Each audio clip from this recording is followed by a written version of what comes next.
Ladies and gentlemen, thank you for tuning in to another episode of the 757 Renaissance Man podcast. Today I am sitting here with a fellow 757 Renaissance Man, Mr. Anguz Black. How you doing today, sir? What's happening with you, Sean? What's going on? I'm just chilling, man, trying to just be a black man, stay alive. When you say you from Portsmouth and then you say you the Renaissance Man, I was thinking more like you run the Renaissance Hotel over there. I'm like, you the Renaissance Man? I need that hookup. Right. Ferry over there. So I'm from Chesapeake. I grew up at Camelot. Okay. So we really right there on the board. I'm Portsmouth adjacent. Okay. So if I see you in the streets, yes, I will call you Stick Man.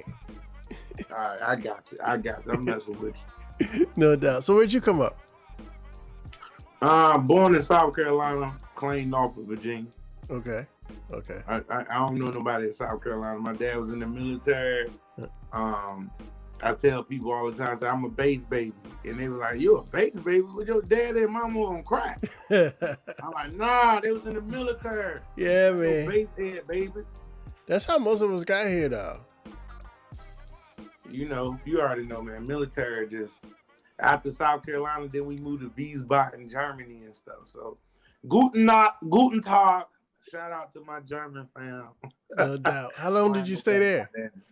How long did you stay in Germany? Like 5-6 years. Okay. So is that the extent of your German that you speak? I know a few little, things with German, but I don't remember too much. I just know when I was out there, my dad used to go play street chess. Mm-hmm. They got a whole big giant parking lot that look like a chessboard, and the chess pieces so big you got to pick them up with both hands. Wow! So that's why all the Germans be looking strong, and done. They chess pieces is about the size of like teenagers. Nice.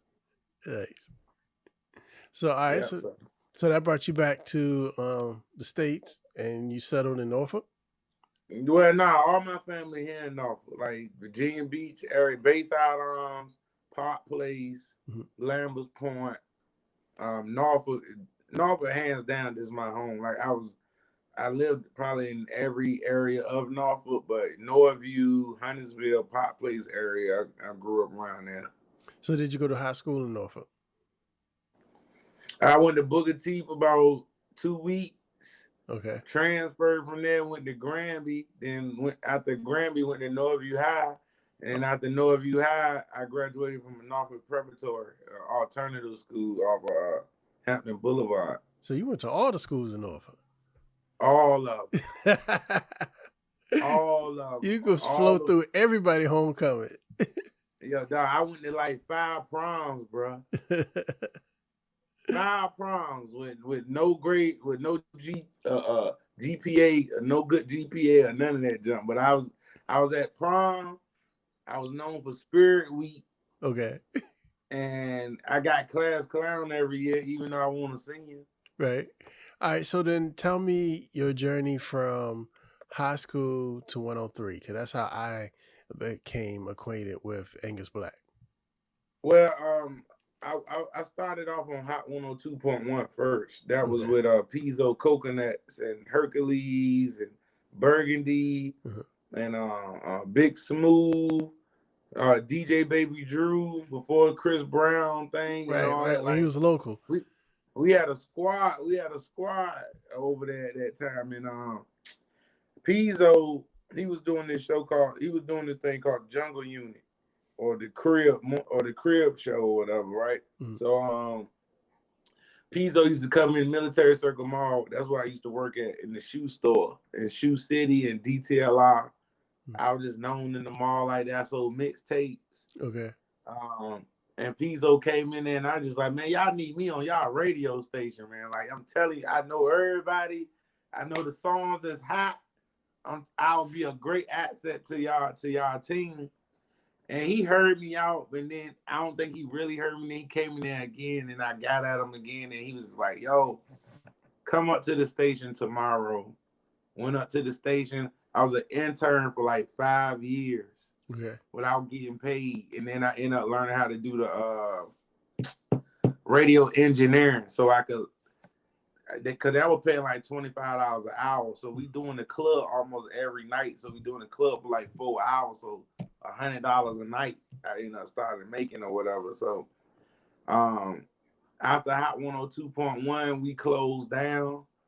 Then that's when the real quick, when I was at Hot 102.1, Mike Lord, I was doing stand-up already. Mike Lord from 103 Jamz, R.I.P. He hit me up and he was like, I think I want to try this comedy thing. So I was like, yeah, I'll help you out. And he came to the comedy club and he wasn't that good, but he be about to like fight people in the crowd because they were trying to boo and jump. Right.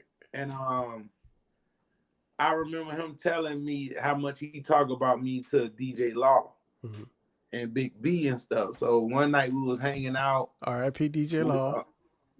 R.I.P. DJ Law. One night we was hanging out, and then he said, he didn't want to go to the after party with us or whatever. He said he can go home and lay it on down. It was like cool. And then that's when I found out that same morning, like probably like 4 or 5 hours after he left us, that's when I heard he passed. And that junk was crazy. Like it was like real crazy. So here it is, I'm in a relationship and I'm about to move to Atlanta with my girl at the time. And then DJ Law hit me up.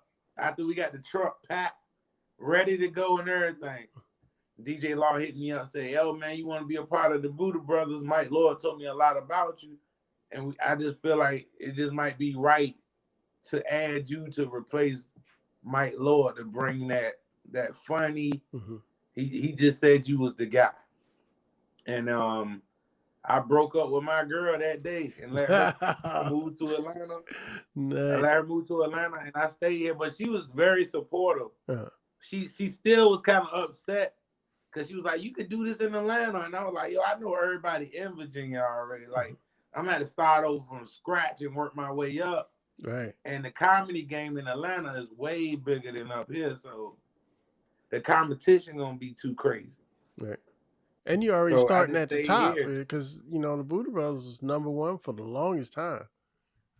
And when I met DJ Law, he was just like, first thing you need to do, you need to come up with a signature, like something that everybody know you for. And I was just like, man, he said, you got to think of something like ASAP. And then I was just like, what part of the game is that? Right. And then he's just like, there you go. I'm like, what? He's like, there you go, your signature. And then that's how the skits came about, called What Part of the Game Is That blew up like on another level. It was, if I knew now what I knew then, I would be a YouTube legend right now. Right. I was going to say, because you went viral before it was viral. Yeah. And man, the consistency of it for me though, man, it was just like, man, I hate having all these passwords. The procrastination and the laziness of it kind of held me back though. I ain't gonna lie, my ambition to do it was just not there. And it's still hard to be there now. Like I can admit that a lot of people can't admit what's holding them back. Like some of us in our own way, and we know exactly what it is. Like I know I could be way bigger and further than where I am right now, but and it's sad, to say some shit like that, but well, I mean, I can understand. I've been doing it like 20 plus years. I kind of understand because I used to work in IT, and I went up to DC and did my thing in DC, but it was something about it. I wanted to come home because I felt like I would rather be a big fish in a small pond than getting swallowed by the whales in DC. Yeah. And then, it's a place for us here. This is home. Yeah, but I'm trying to take it up a notch now. Like I know it's never late in the game, even though to me I'm like, God, man, I should have been. But it's better to start now than never. Yeah, yeah. Well, I mean, you got a good you got good people behind you supporting you, because I interviewed my man Herman Hurston. We came up Oh yeah, at the same time, and he was like, Angus is the new Herman. Angus is going to take it over and be that comedian for the 757.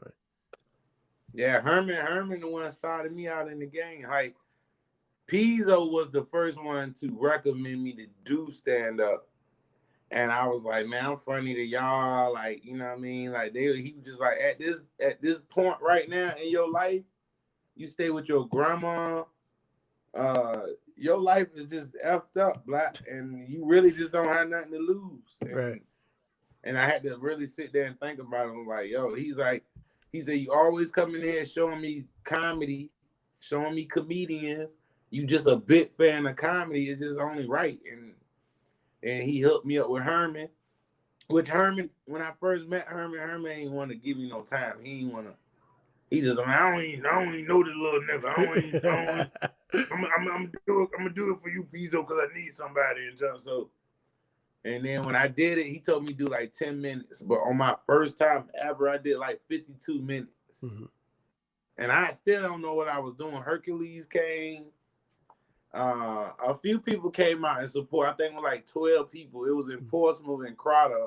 Okay. At a restaurant that Herman had started out or whatever. So yeah, man, Herman was the first one to take me on the road, show me the ropes, and just get me like really. He the one to introduce me to the game. So it's a little. So to me, that was just hilarious because I've never seen anybody do a Herman Hurston impression, and you nailed it. Oh man, I always be doing Herman. I just be like, hey man, let me tell you something, man. No trouble. I don't want no trouble. Like real talk. I'm gonna tell you something, man.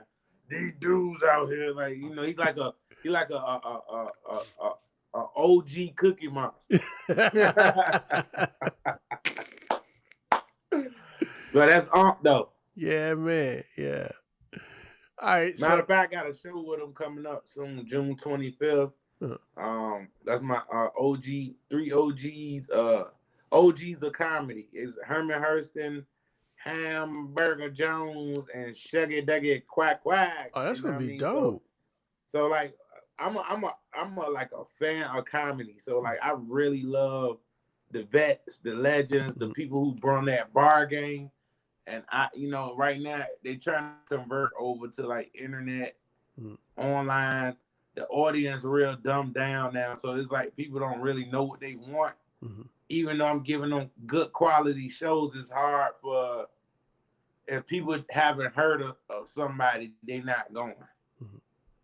So it's like now people are limiting themselves to just a little bit of stuff to do because I don't know. They just not trying to open up their eyes for bigger and different things. Because it's like, oh, I don't see them on my phone. I ain't seen them in no show. Right.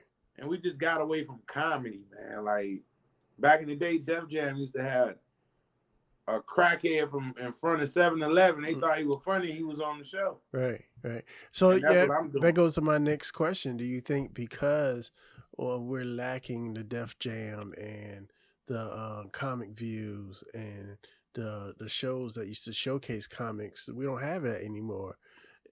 Is the art of comedy taking a hit? Oh yeah, big time. People attention spans all short. You gotta get to the joke quicker. You can't really have time to build a joke up that actually people like, come on, boo. It's just like Right.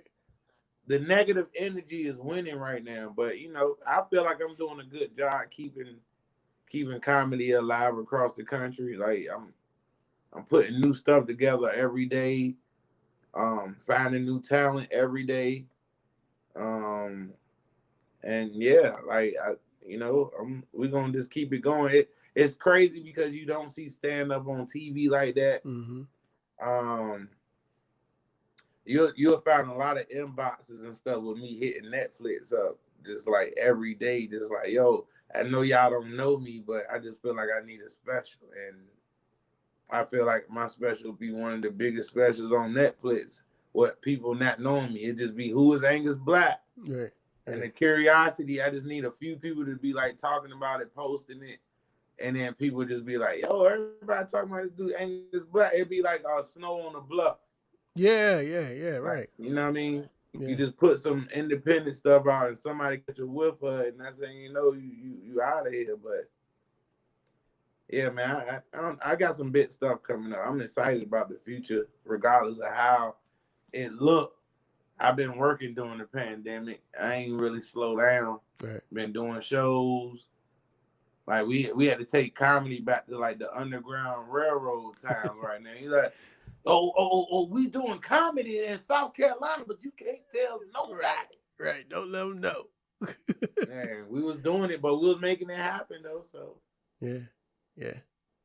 So, how do you feel about the new cancel culture with comedy? It seems like, because to me, back in the day, that was the one person who could be free and say what they wanted to say and say what was on their mind. Now, people getting mad at comedians for being comedians. yeah, man, this world's sensitive as hell, dog. Like it's an ultimate level of sensitivity that I can't really even come back with nothing. Like I'm scared to talk about sensitivity right now because somebody gonna get sensitive. Like, man, you can't talk about nothing, dog. Like it's like it's more amazing of how they can just go back in people's past and pull up stuff they said when they were kids or teenagers, and people mad at them about it. Like really blackballing and counseling people for something they said in third grade. Like. It's like I gotta go old school Bible with the people. Let he who have no sin cast the first stone. Right. Like you ain't did nothing wrong. Like I'm confused. And it's like, man, now people so backwards, man. It's like you get more frustrated because you just like not seeing why they don't see what you see. It's like, okay, for an example, black women who complaining about weak ass black men but got 8 gay homeboys. But then if you say something, but then if she find a real man and he don't want to kick it with the gay dudes, then something wrong with him and he being a homophobe. When you say you want a real man, this is what a real man does. Right. Confusion, bruh. Yeah. Nobody know what they want. Everybody just do. Right now, people trying to do the next thing before somebody else do it to create the next trend for attention, or they call it, man, why you can't just let people be happy? Oh my God, is they bothering you? No, they not bothering me, but I'll see 10, 15 years from now when y'all can't find no man because all the men want to be with the men and the women want to be with the women. God gonna have to lay the hammer down. He gonna be like, y'all just really just crush the whole purpose of y'all being here. Nobody wanna. It's like seeing boys and girls at a high school dance, and one of the teachers had to be like, "Come on, y'all, you dance with this person, right. You dance with this person. Oh my God, y'all, like y'all on both sides of the. It's just mind blowing, dog. And it's like what we dealing with is a bunch of people who trying to take over, or always been trying to be God. You know what I mean? And people keep trying to understand this. I like, won't say in the heaven director, the one he was the music director in heaven. Right, yeah. He got kicked out. Right. He got kicked out, and then God told you, I'm gonna make him father of this world. So when people see all the craziness, they keep trying to understand it. I'm like, bro, like it ain't nothing to understand. Like it is what it is. Like the temptation, the sinful nature, everything. Like I'm not into the church. But you know, what I mean, I'm very spiritual, and I'm into my word, but I ain't been to church in forever. But I still like, you know, into different books. I'm into UFOs. I'm into extraterrestrial. I'm a flat earther, which I ain't realized how big that was. That people will literally want to fight you over the round earth or the earth being flat. Like that junk serious. Right. Yeah, And to dog. me, I'm just You glad to bring be. that up, I dog. don't It even come in care. I play, don't bro. even care the shape. I'm just glad to be on Earth. So. Hey, you know it. And me, I don't care either to a certain extent. I just like information, and it's like at the end of the day, we don't know unless you go out and get to see junk on your own. We don't know. We got to go off what people telling you. But I still feel like God give us that little voice that just kind of help us through certain things. It just be like, look, bro, you learn obtuse angles, you learn acute angles. You know, you learn simple things.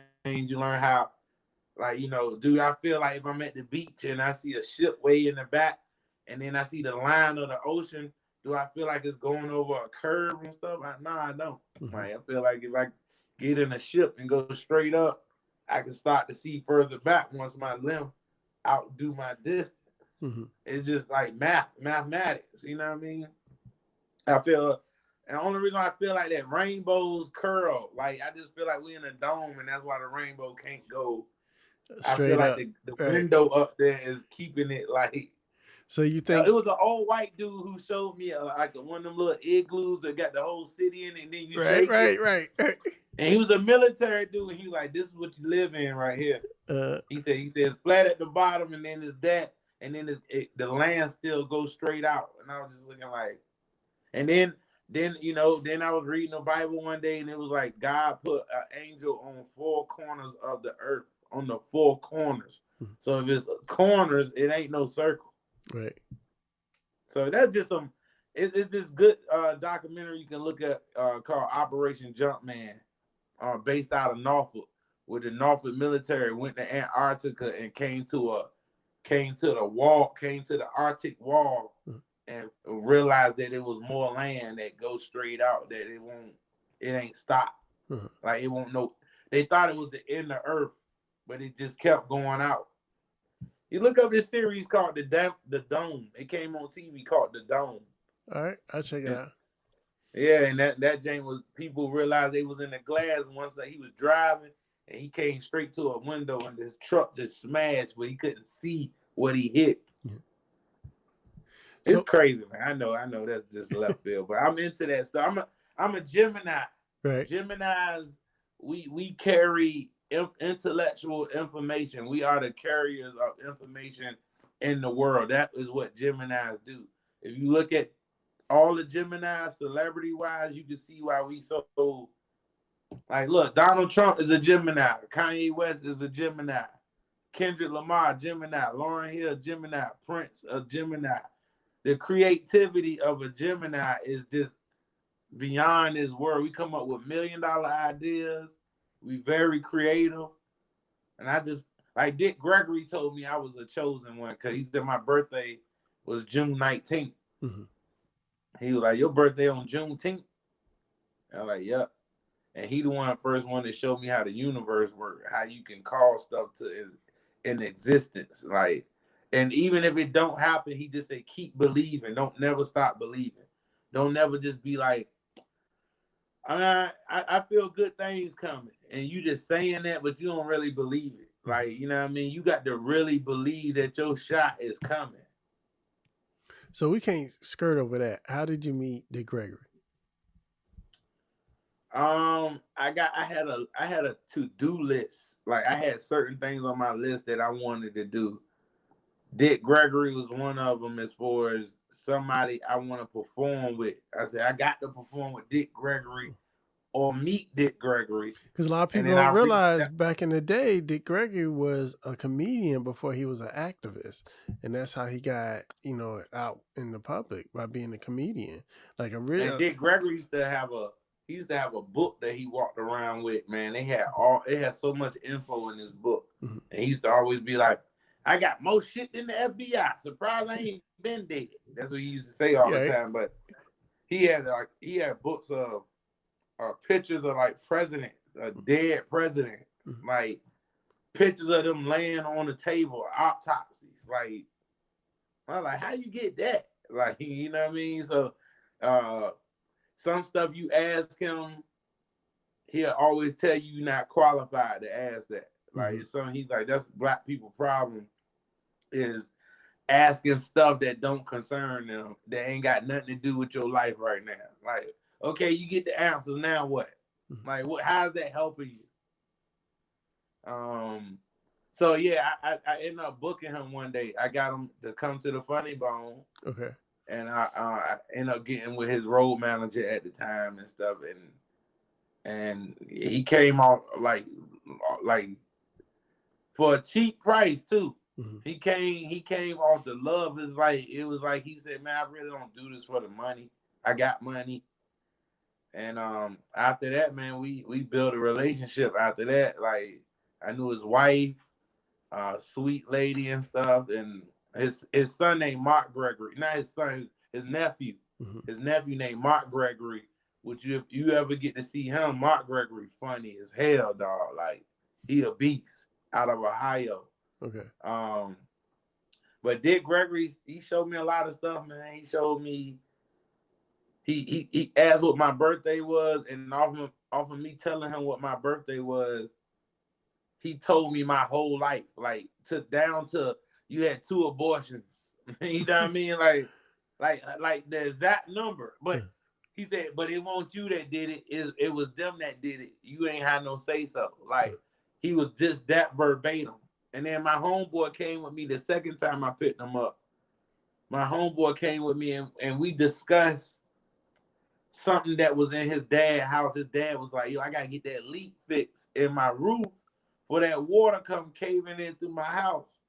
So I had told my homeboy, I said, yo, he read my birthday and he can tell you your whole life. He might do you like that.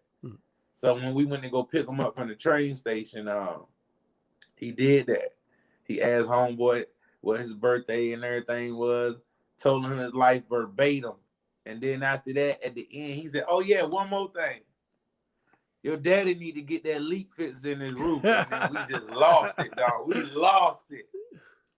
We lost it, bro. We was like, oh, snap. I remember one time he missed his train. Mm-hmm. I didn't know I had to take him back to the train station because I thought his manager was going to do that, but I had to.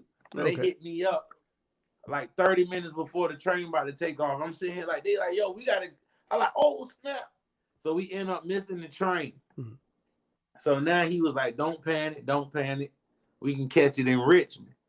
At that time, I was already sleepy. So I was like, man, I got to ride all the way to Richmond now. He said, but you ain't got, I said, I'm thinking traffic. I said, man, we ain't going to catch that dang traffic. He pulled out this little rock, like this little ruby thing that he always carried. And he'll always hold it like straight. And the jump just like literally start rocking that way or it rocks that way. Mm-hmm. And he just be like, the traffic gonna clear up. We ain't gonna have no stops. It's gonna be one straight shot and we're gonna make it.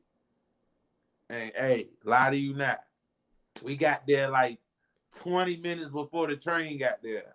Wow. So we was waiting on the train. We ended up catching it, but I ain't had no traffic. I ain't had no nothing. Nice. Going through the Hampton Tunnel, no traffic. Right, you never know, right? Early in the morning. Yeah. So yeah, man, it was a great experience. Dick Gregory was on the to-do list, and Bruce Leroy. I brought Bruce Leroy from Last Dragon for my birthday, and we watched the Last Dragon on the big screen with Bruce Leroy. That was one of my. Dope. Yeah, and everybody came out dressed in their karate stuff, and Tama, that's his name. Mm-hmm. But I got to learn a lot. I had him for 3 days out here, so I got to really get to know him over 3 days. I got to know him like he cool dude. I just like Bruce Leroy from Last Dragon. I just like that. Mm-hmm. Like meditate. Right.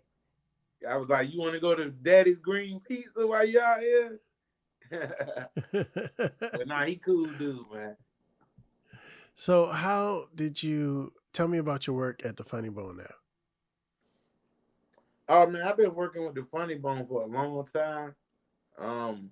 Of course, it's 19 Funny Bones across the country. It's more comedy clubs outside of the Funny Bone, like 40 to 50 different clubs. So not just here, but I book across the country, like for the tours that I put together. Funny Bone staff have always looked out for me for a long time.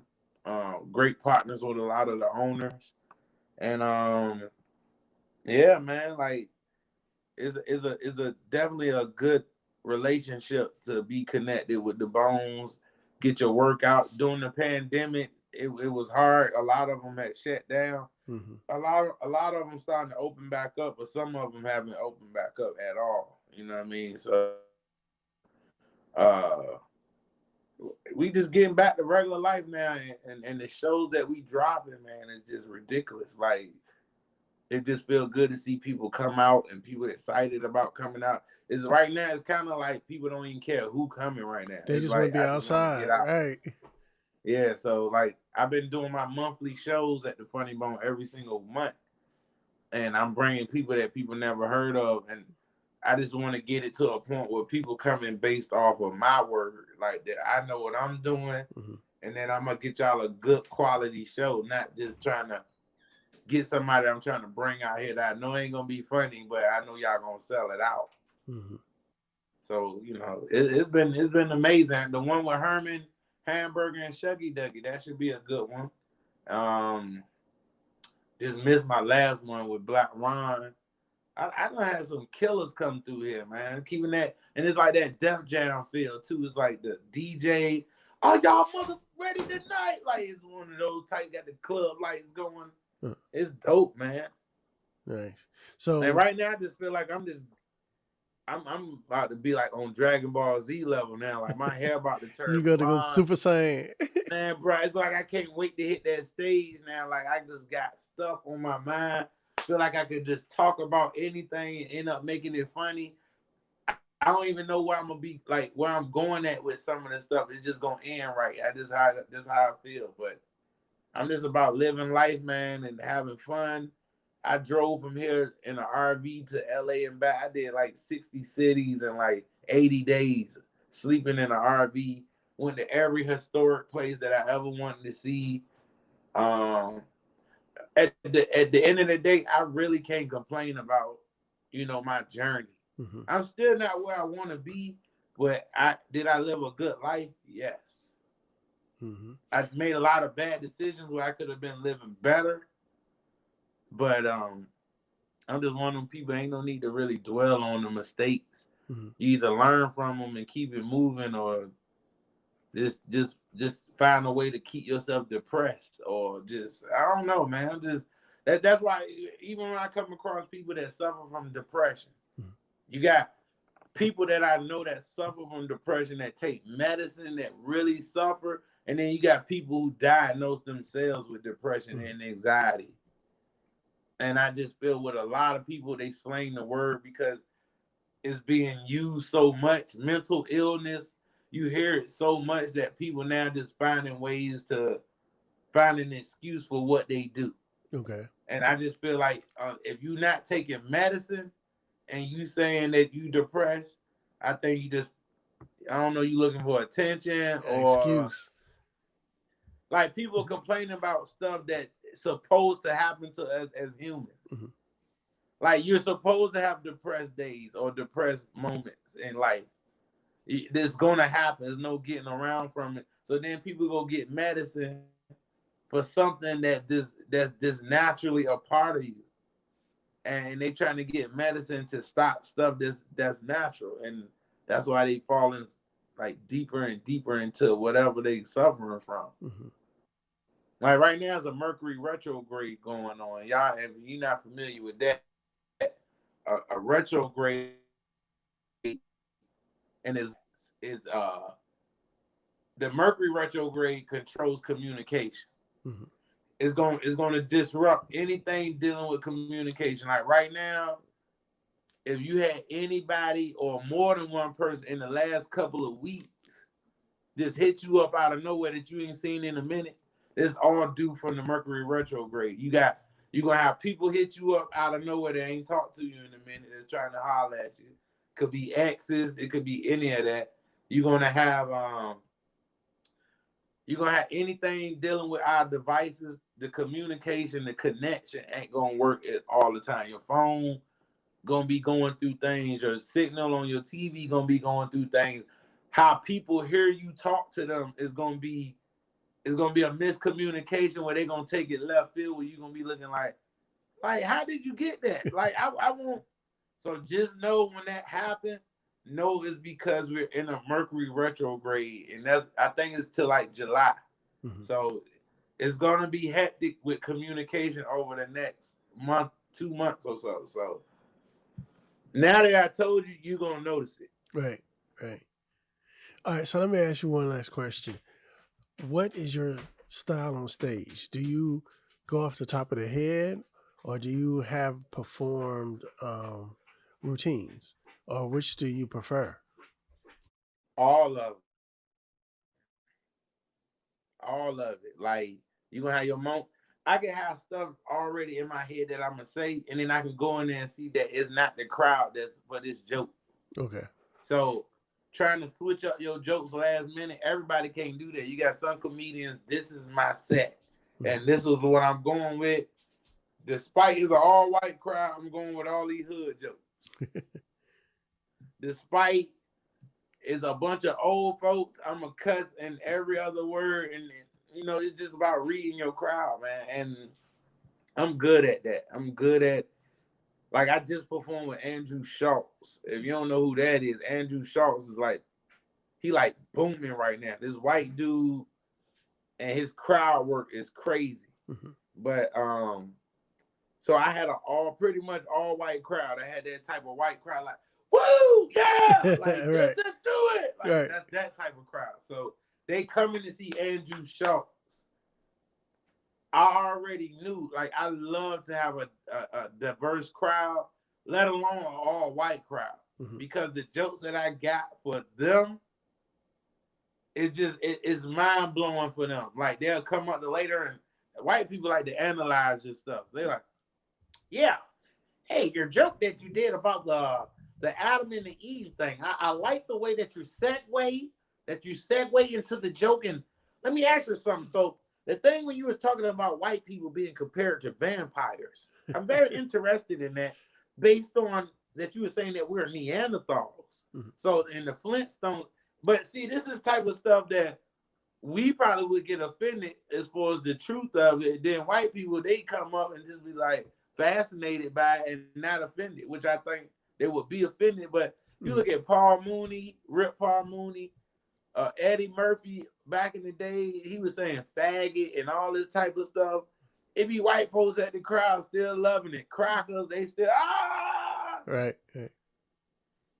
But I like doing those crowds, man. It's just to the point now. I love this. Kevin Hart said something that stuck out to me that it's just been with me ever since. He said somebody asked him, what type of comedian can you compare yourself to, or what type of comedian do you think you are? And he said, I'm a multicultural comedian. And as soon as he said multicultural, I was sitting back like this, all I could hear was ching. Right. That's where the big money at, when you can do everybody. Mm-hmm. Like, if I could go back in time and start over, I would definitely have took foreign language serious. Like, I wish I could talk different languages. That's not that it's too late to learn, but man, I would have been so far back in the day if I would have took that foreign language serious at school. Mm-hmm. All right, so this is how I end all my episodes. The first thing, if you had a young brother come to you, or a young sister come to you and say, Anguz, I think I want to be a comedian, what would you tell them? First thing you need to do is get on stage. You got to hit the stage, open mics. Like what I did, I went to a bunch of comedy shows, and I just sat in the crowd and watched people for a minute to get the nerve up. Even though I ain't never do stand-up, even though I was watching them, I just felt like even without doing it, that I still was funnier than them. I said, I know I could do better than that. And that's without knowing what to do.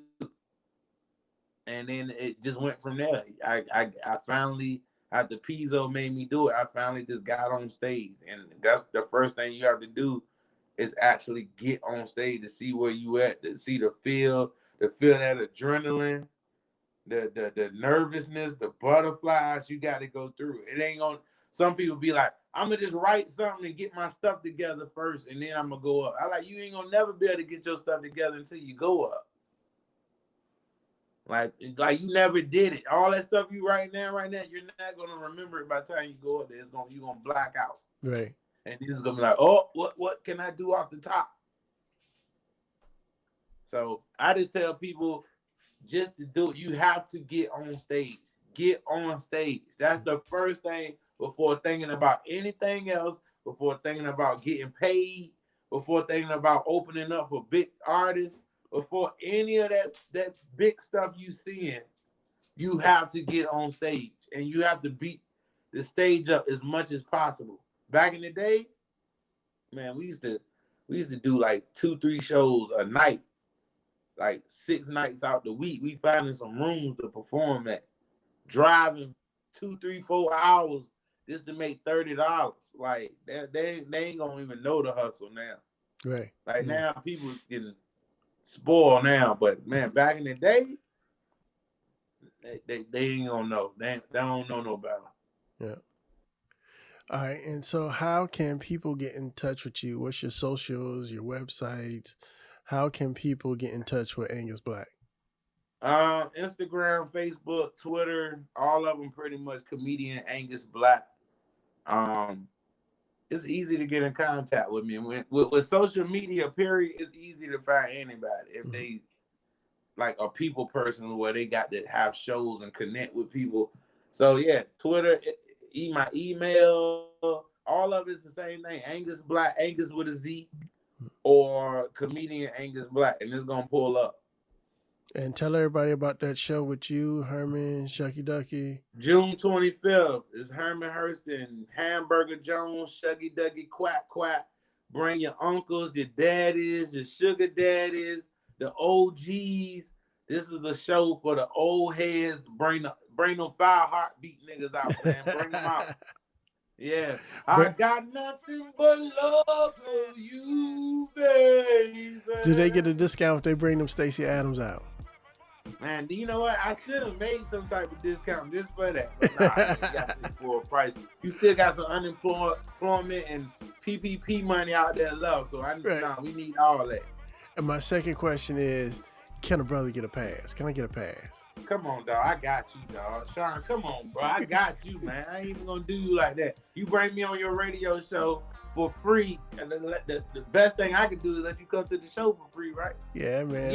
You give me publicity, letting people see me, showing me love. Come on, I got you, dog. Matter of fact, I got you and your lady friend. Whoever you want to bring, I got you, dog. That'll work. I appreciate you, sir. It's all about spreading awareness. That's what the 757 Renaissance Man is about. You know, you really, you made my day many a day when you were on the radio at 103. I've seen your progression. I can appreciate your progression, and you're doing it, man. And I appreciate that, dog. That's love, man. I thank you so much. Yeah, man. So, ladies and gentlemen, this has been an episode of the 757 Renaissance Man. You can catch me at Sean Connors on Instagram, Facebook.